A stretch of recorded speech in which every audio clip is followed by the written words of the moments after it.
عزیز طلبہ و طالبات، فروغ فاؤنڈیشن آن لائن اسکول کے ذریعے یکساں نصاب کے مطابق تعلیم حاصل کریں۔ اگر ہماری ویڈیوز پسند آئیں تو چینل کو سبسکرائب کریں اور دوستوں کے ساتھ شیئر کریں اور بیل آئیکن کو لازمی دبائیں تاکہ آئندہ آنے والی تعلیمی ویڈیوز آپ حاصل کر سکیں۔ السلام علیکم بچوں، امید ہے آپ سب خیریت سے ہوں گے۔ بچوں، آن لائن اسکول سے آپ مکمل تعلیم حاصل کر کے بورڈ کا امتحان برائے جماعت نہم اور دہم بہتر طور پر پاس کر سکتے ہیں۔ آپ اپنی عمر اور تعلیم کے مطابق مزید تعلیم حاصل کریں۔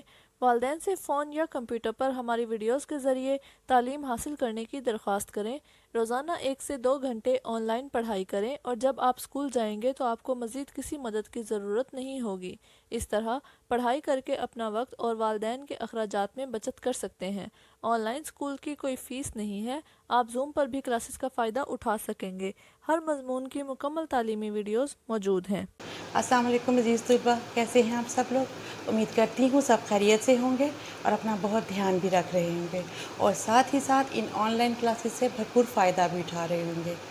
بیٹا، آج کے دور اور ایسے حالات میں یہ آن لائن کلاسز آپ کے لیے کسی نعمت سے کم نہیں، تو ان سے جتنا بھی ہو سکے آپ فائدہ اٹھائیں۔ اپنے ساتھ اپنے دوستوں، اپنے عزیزوں کو بھی ان کلاسز کے بارے میں بتائیے تاکہ آپ کے ساتھ ساتھ وہ لوگ بھی ان کلاسز سے فائدہ اٹھا سکیں اور ان کا سال بھی ضائع نہ ہو اور وہ بھی اپنی عمر کے مطابق اپنی کلاسز میں آگے موو کر سکیں۔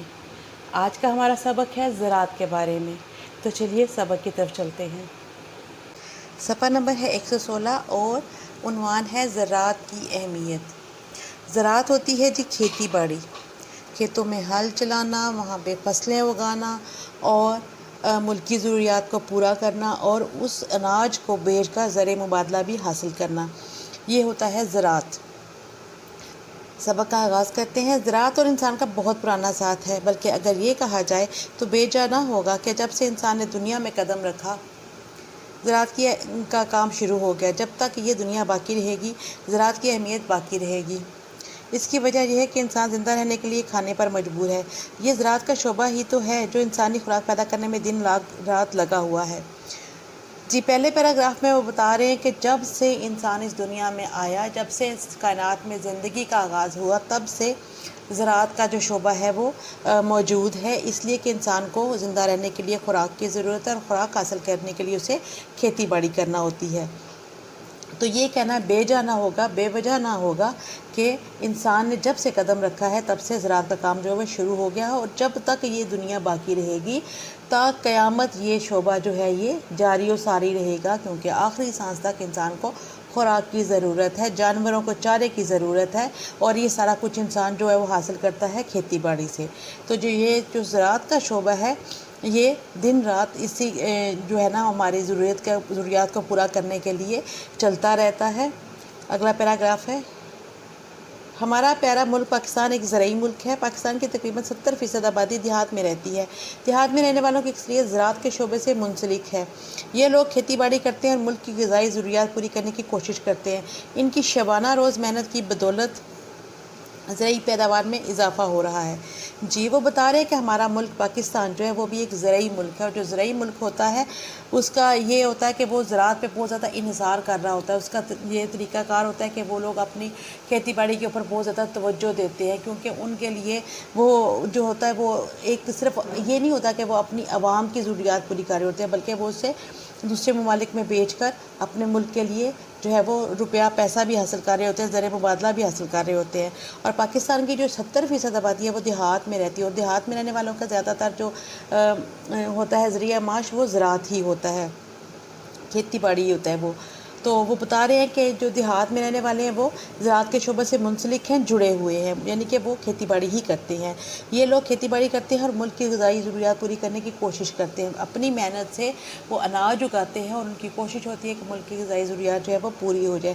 ان کی شبانہ روز دن رات کی محنت جو ہوتی ہے کی وجہ سے بدولت وجہ سے زرعی پیداوار میں اضافہ ہو رہا ہے اور ہمارے ملک کی غذائی ضروریات جو ہے وہ پوری ہوتی رہتی ہیں۔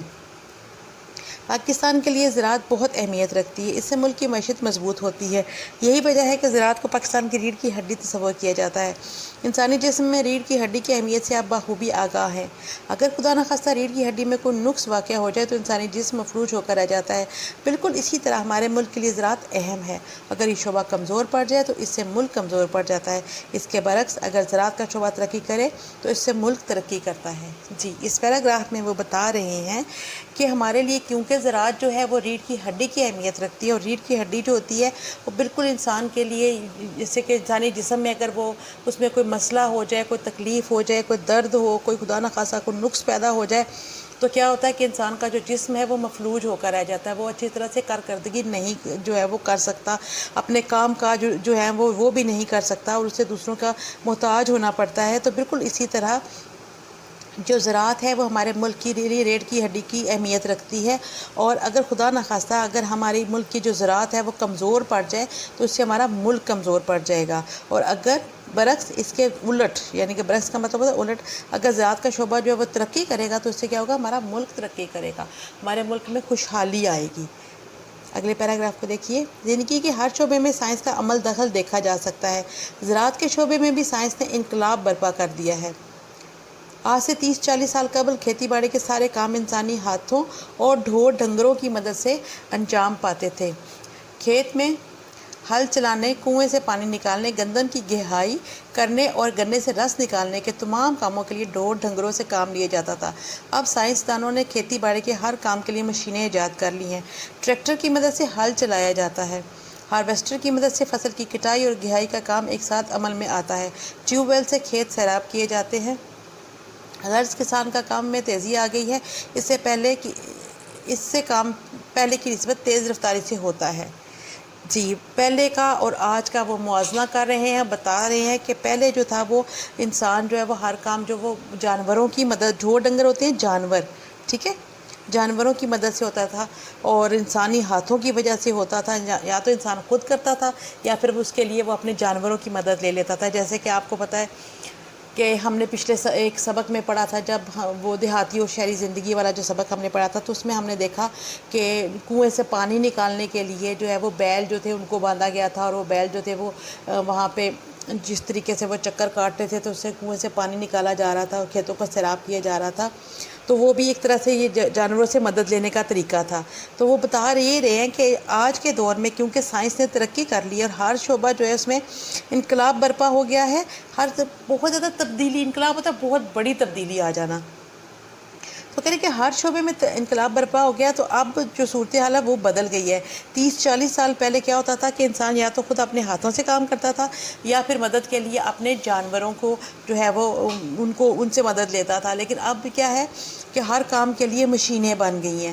پہلے جو ہے گندم کی گہائی، یعنی کہ گندم کو جو ہے وہ زمین کو نرم کرنا اور اس کے اندر بیج بونا اور پھر گنے سے رس نکالنا اور اس طرح کے جتنے بھی کام ہوتے تھے وہ انسان ہاتھوں سے کرتا تھا یا پھر جانوروں کی مدد سے کرتا تھا۔ لیکن اب کیا ہے کہ سائنس نے ترقی کر لی اور کھیتی باڑی کے لیے مشینیں ایجاد ہو گئی ہیں، تو اب ٹریکٹر کی مدد سے ہل چلایا جاتا ہے۔ پہلے کیسے چلایا جاتا تھا؟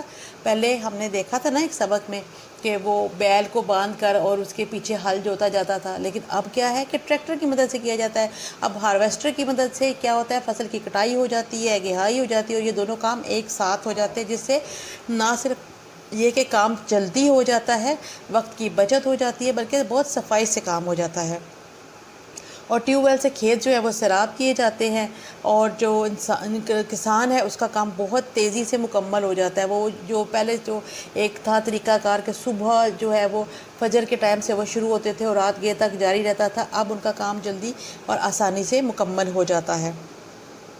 زرعی سائنسدان دن رات تجربات کرتے رہتے ہیں، وہ خوب سے خوب تر کی تلاش میں نئے نئے بیج نکالتے رہتے ہیں۔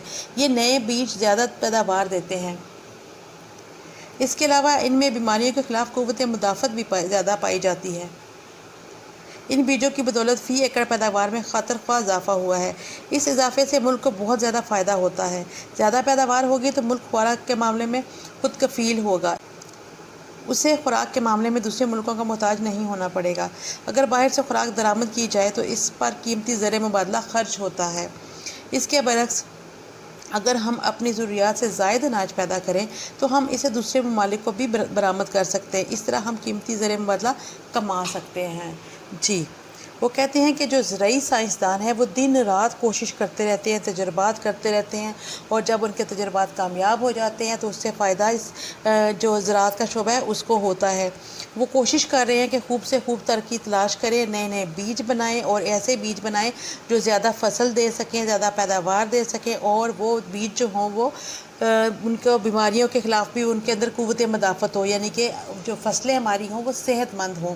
اگر جو بیج ہے وہ صحت مند ہوگا تو یقیناً فصل بھی جو ہے وہ صحت مند ہوگی۔ اب ان کی بیجوں سے یہ بھی فائدہ ہوتا ہے کہ جو فی ایکڑ پیداوار ہے وہ اس میں اضافہ ہو جاتا ہے، یعنی کہ اگر ایکڑ کے اوپر مان لیں اگر بالفرض وہاں پہ 9 من اناج اگنا تھا، وہاں پہ ہم 12 من اناج جو ہے وہ حاصل کر سکتے ہیں۔ اب وہ جو اضافی اناج ہے بچوں وہ کہاں پہ استعمال ہوگا؟ ایک تو ہمارا ملک خود کفیل ہو گیا، یعنی کہ ہمیں کسی سے مدد نہ لینی پڑی، خود کفیل ہوتا ہے کہ جسے اپنی ضرورت خود پوری کر سکتا ہو، اسے دوسرے سے مدد نہ لینی پڑے، ٹھیک ہے۔ اور پھر کیا ہوا کہ ہمارے پاس اناج بچ گیا تو ہم نے اس کو دوسرے ملکوں میں بیچا اور اس سے قیمتی زر مبادلہ آیا، پیسہ آیا ہمارے ملک میں، ٹھیک ہے۔ اور پھر کیا ہوا کہ ہمارا ملک جو ہے وہ خوشحال ہو گیا۔ اب اگر ہم ایسا نہ کریں، ٹھیک ہے، اگر ہم ایسا نہ کریں، ہم اس کے اوپر محنت نہ کریں، کام نہ کریں، نئے بیج نہ اگائیں اور اپنی فصلوں کو جو ہے وہ کیڑوں مکوڑوں سے نہ بچائیں، تو کیا ہوگا کہ ہماری ضروریات کے مطابق جو ہے وہ اناج ہمیں نہیں ملے گا اور ہمیں دوسرے ملکوں سے خریدنا پڑے گا، جس کی وجہ سے ہمیں اپنا جو ملکی روپیہ پیسہ ہے ہمیں وہ دوسرے ملکوں کو دینا پڑے گا۔ ظاہر ہے ہم نے ان سے چیز خریدنی ہے تو ہمیں پیسہ تو دینا پڑے گا۔ سمجھ آ گئی بات کی؟ دو چیزیں ہیں، یا تو ہمارے پاس اناج اتنا ہو کہ ہم دوسرے ملکوں کو بیچیں اور ان سے روپیہ جو ہے وہ اپنے ملک میں لے کر آئیں، اور یا پھر یہ کہ اگر ہم محنت نہ کریں اور ہمارے پاس کم اناج ہو تو ہم اپنا روپیہ خرچ کر کے ان سے خریدیں۔ تو بہتر ہے کہ ہم محنت کریں اور ہم اپنا جو اناج ہے اس کو بڑھا لیں۔ آگے بات سمجھ؟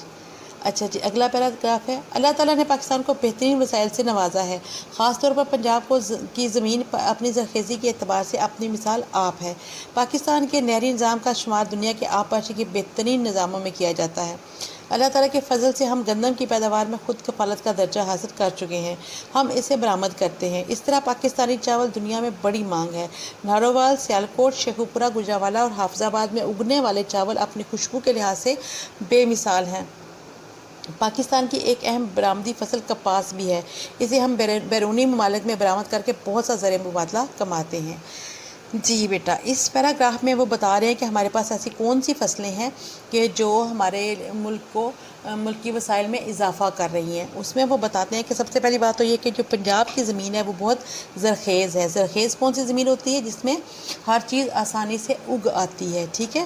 اب وہ کہہ رہے ہیں کہ پاکستان میں جو نہری نظام ہے وہ دنیا کا بہترین نظام ہے۔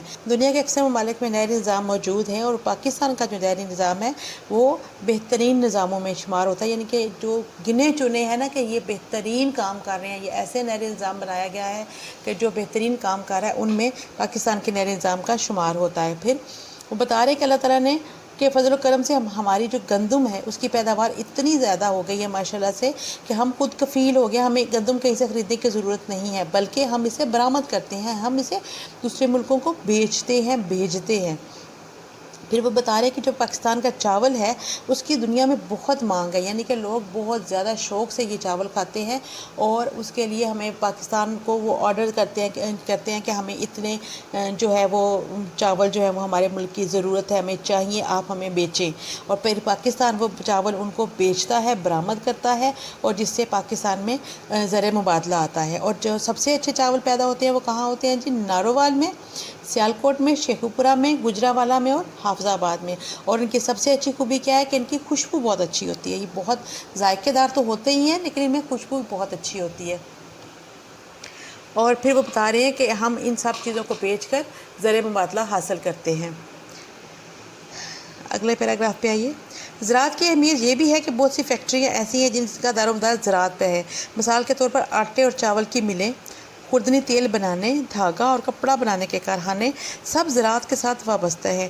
یوں زراعت کی ترقی کے ساتھ صنعتی ترقی بھی ممکن ہوتی ہے۔ خوردنی تیل نکالنے کے لیے روغنی اجناس کی ضرورت ہوتی ہے۔ ہمارے ملک میں سورج مکھی، کنولا وغیرہ سے خوردنی تیل نکالا جاتا ہے۔ جی بیٹا، اب وہ بتا یہ رہے ہیں کہ جو زراعت ہوتی ہے اس کی اہمیت دو طرح سے ہیں۔ ایک تو ہم نے اناج اگایا اور وہ ہم نے دوسرے ملکوں میں بیچا اور ہم نے پیسہ کما لیا۔ اب وہ دوسری صورت کیا بتا رہے ہیں کہ اس سے ہماری فیکٹریاں بھی چلتی ہیں، ہماری ملیں بھی چلتی ہیں۔ وہ کس طریقے سے کہ ہم آٹا جو ہے وہ پیسنے کی ہوتی ہے، آپ کو پتہ ہے کہ جو گندم ہے اس کو پیس کے آٹا بنایا جاتا ہے، ٹھیک ہے۔ اسی طرح سے چاول کی ملیں ہیں، اسی طرح سے خوردنی تیل جو کھانا پکانے میں جو استعمال ہوتا ہے تیل، ٹھیک ہے، وہ تیل جس طرح سے ہم سرسوں کے تیل میں بھی کھانا بناتے ہیں، ہم سورج مکھی کا تیل جو ہے وہ بھی استعمال کرتے ہیں، کنولا آئل بھی یوز کرتے ہیں، تو ہم لوگ جو ہے وہ زیتون کا تیل بھی استعمال کرتے ہیں۔ یہ سارے تیل ہم کھانے پکانے میں استعمال کرتے ہیں نا۔ تو وہ یہ کہہ رہے ہیں کہ یہ سارے تیل جو ہیں یہ ہم جب ان کو نکالنے کے لیے ہمارے پاس جب یہ ان کے بیج ہوتے ہیں تو ہی ہم تیل نکالیں گے نا۔ تو وہ کہہ رہے ہیں کہ خوردنی تیل نکالنے سے ہمیں بہت سارا جو ہے وہ زر مبادلہ حاصل ہوتا ہے۔